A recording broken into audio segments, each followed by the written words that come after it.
भक्तगणों, महाभारत में आज आपको भीमसेन के द्वारा धृतराष्ट्र के कई पुत्रों तथा कौरव योद्धाओं का भीषण सहर की कथा कहूँगा। आप उसको ध्यान प्रश्न और इस चैनल को लाइक सब्सक्राइब जरूर करें। सुनिए कथा। सुनिए। धृतराष्ट्र बोले, संजय, भीमसेन ने जो कर्ण को रथ की बैठक में गिरा दिया, यह तो उन्होंने बड़ा दुष्कर काम किया। उसी के भरोसे दुर्योधन मुझसे बार बार कहा करता था कि अकेले कर्ण ही पांडवों और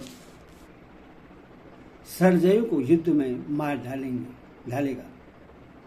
अब भीम के हाथों कर्ण को पराजित देख मेरे पुत्र दुर्योधन ने क्या किया। संजय ने कहा, महाराज, उस महासंग्राम में कर्ण को युद्ध से विमुख होते देख दुर्योधन ने अपने भाइयों से कहा, तुम लोग शीघ्र जाकर कर्ण की रक्षा करो।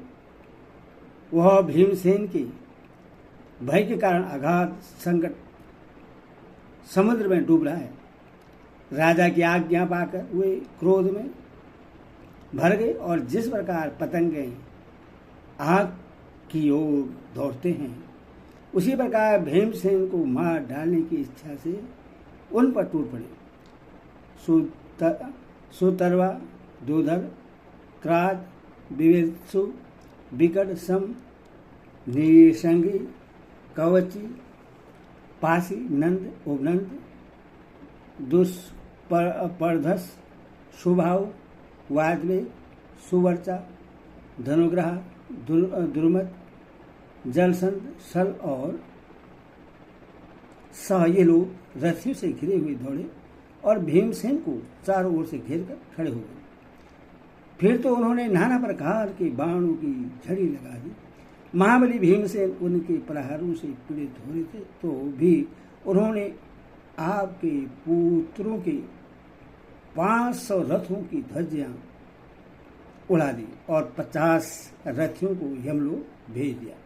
तदनंतर क्रोध में भरे हुए भीम ने एक भल मारकर विवत्सु के मस्तक को धड़ से अलग कर दिया।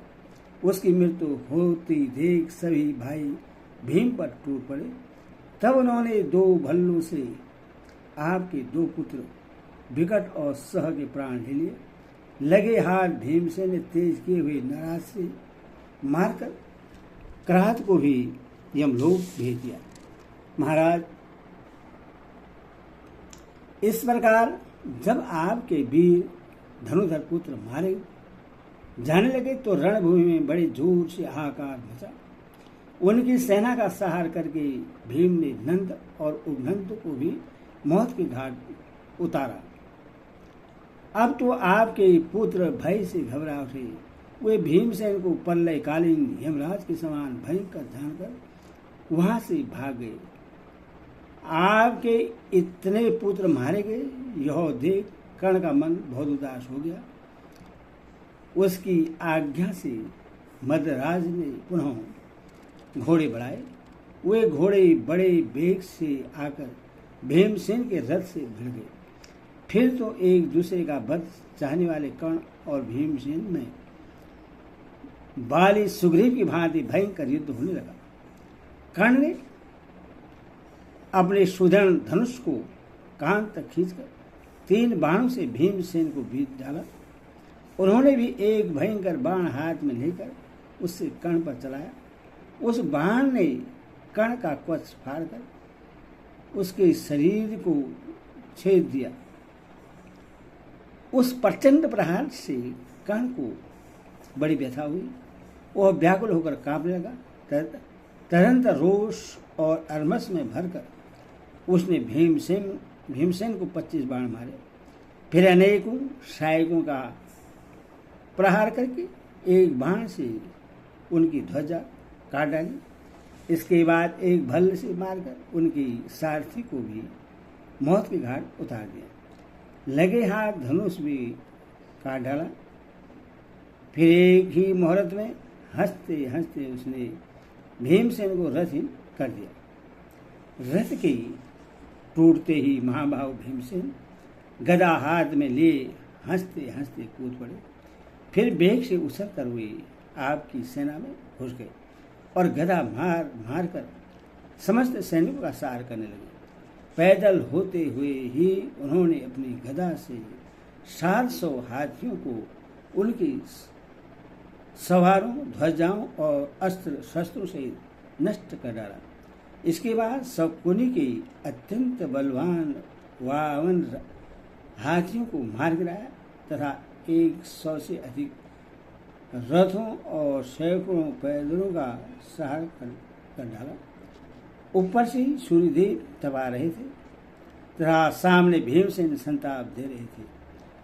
इससे समस्त योद्धा भीम के डर से मैदान छोड़कर भाग निकले। इतने ही में दूसरी ओर से 500 रथियों ने आकर भीम पर चारों ओर से बाण वर्षा आरंभ कर दी, परंतु भीम ने उन सबको गदा से मारकर यमलोक पठा दिया। साथ ही उनकी ध्वजा, पताका और आयुधों के भी टुकड़े टुकड़े कर डाले। तत्पश्चात शकुनी के भेजे हुए 3000 घुड़सवारों ने हाथों में शक्ति, रिष्टि और प्रास लेकर भीमसेन पर धावा किया। भीमसेन ने बड़े वेग से आगे बढ़कर उनका मुकाबला किया और तरह तरह के पैतरे बदलते हुए उन्होंने उन सबको गदा से मार डाला। इसके बाद भीमसेन ने दूसरे रथ पर सवार हुई और क्रोध में भरकर कर्ण का सामना करने के लिए पहुंच गए। उस समय कर्ण और युधिष्ठिर में युद्ध चल रहा था। कर्ण ने अपने बाणों से युधिष्ठिर को आसाजित कर दिया और उनके सारथियों को भी मार गिराया। सारथी के न होने से घोड़े भाग चले। उनके रथ को पलायन करते देख महारथी कर्ण बाणों की बौछार करता हुआ उनका पीछा करने लगा। कर्ण को धर्मराज का पीछा करते देख भीमसेन क्रोध से जल गए। उन्होंने अपने बाणों से पृथ्वी और आकाश को चारों ओर से ढक दिया। इसके बाद कर्ण पर भी भीषण बाण वर्षा की।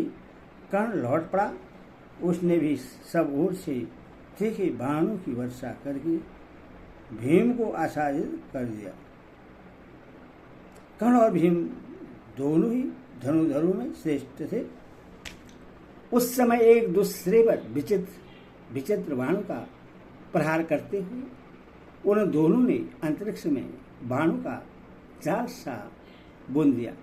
यदि भी उस वक्त मध्याह्न का सूर्य तप रहा था तो भी उन दोनों ने सहायक समूह से रुक जाने के कारण उनकी प्रखर प्रभा नीचे नहीं आने पाती थी। उस समय शकुनी, कृतवर्मा, अश्वत्थामा, कर्ण और कृपाचार्य ये 5 वीर पांडव सेना से लोहा ले रहे थे। उनको डटे हुए देख भागने वाले कौरव योद्धाओं भी पीछे लौट पड़े। फिर तो दोनों पक्ष की सेनाएं एक दूसरे से गुथ गई। उस दोपहरी में जैसा भयंकर युद्ध हुआ वैसा मैंने न तो कभी देखा था और न सुना ही था। एक ओर के सैनिकों का झुंड दूसरी ओर के झुंड से सहसा जा भिड़ा। भीषण मारकाट मच गई। छोड़ते हुए बाण समूह की आवाजें बहुत दूर तक सुनाई देने लगी। उस समय महान सुयश चाहने वाला दोनों पक्ष के योद्धाओं की सिंह गर्जना एक क्षण के लिए भी बंद नहीं होती थी। दोनों दलों में इतना भयानक युद्ध हुआ कि खून की नदियां बह चली। कितने ही क्षेत्रीय उनमें डूबकर यमलोक पहुंच जाते थे। सब और मांसभोजी जंतुओं का चित्कार हो रहा था। कौवे, गिद्ध और बक आदि पक्षी मर रहे थे। उस भयंकर संग्राम में कौरव सेना बहुत कष्ट पाने लगी। उस समय उसकी दशा समुद्र में टूटी हुई नौका की समान हो गई। बोले सियावर रामचंद्र